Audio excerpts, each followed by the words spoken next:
right, I want to believe that we have Dumebi now. Dumebi, can you hear me? Yes, Ine, I can hear you Awesome. very well. Awesome. They wanted to steal our steeds, but who allows?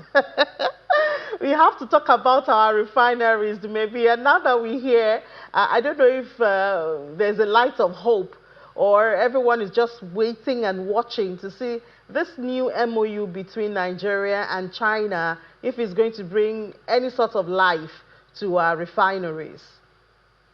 I will say it's very much the latter. Remember, this is just an MOU.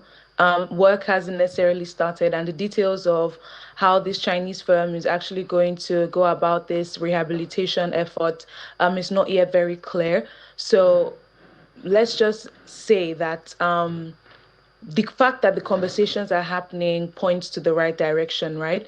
But the conversation around the fact that this is not the first time that we're hearing conversations around rehabilitation. I mean, since 2010, there has been, thousands and millions of dollars pumped into rehabilitation of these two specific refineries that continue to, gulp administrative costs for the government. So in my opinion, first of all, the fact that we're having conversations around this is good. But there's more work for the NNPC to really sensitize Nigerians and, even more importantly, remove investors from that wait and see approach to more of actively engaging positively with the news, simply because this is not the first time we've had conversations around rehabilitation of the refineries, and more so because this is just a memorandum of understanding. We don't yet know if the deal is going to fall through and for how long it's going to take before the refineries begin to, come online in the way they should.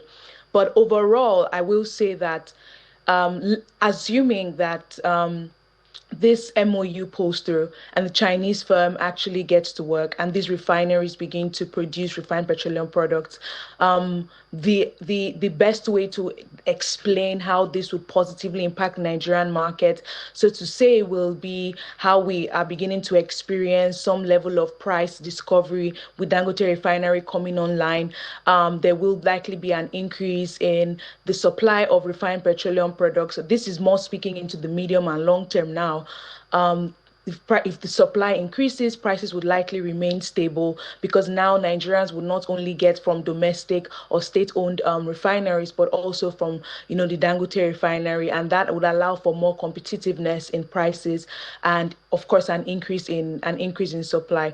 But again, this almost sounds like wishful thinking because this is not the first time that Yeah, we're maybe having these conversations. I'm glad you brought that aspect because I mean it will take a lot to convince Nigerians. And another thing is perhaps if the government does things differently now, they tell us they have signed an MOU. We don't know the content of the MOU. We don't know the timelines of that MOU. We don't know the details of it. We don't know the condition attached to it. We just hear and we're expected to celebrate that the government has signed an MOU with China to revamp our refineries. I think Nigerians need more.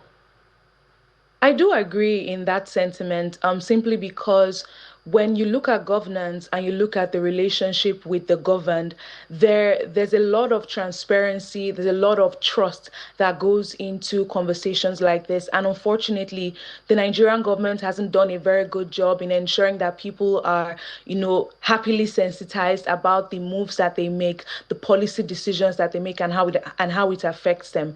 Simply because when we even take a look at the most recent events from the reform period, FX, and the removal of petrol subsidy, those are long-lasting policy changes that, on my own end as an economist, we have clamored for this for a very long time, simply because we know how bad it had been hurting, the government's coffers. But more importantly, as a human being and as a Nigerian, you realize the gap between how that policy was implemented and the true impact it has had on Nigerians, and the fact that the government hasn't done a good job in, bridging that communication gap and ensuring that people are actually aware that this is a policy that's going to impact them.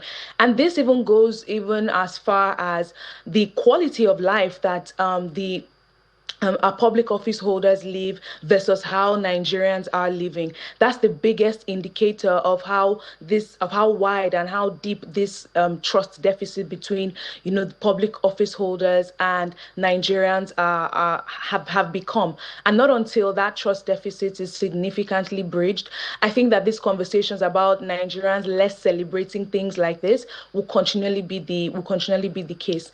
I genuinely believe that a lot more work needs to be done with how our leaders, first of all, engage with Nigerians. Number two, the quality of life that they live versus the quality of life that Nigerians live. The difference is just too stark, and Yeah.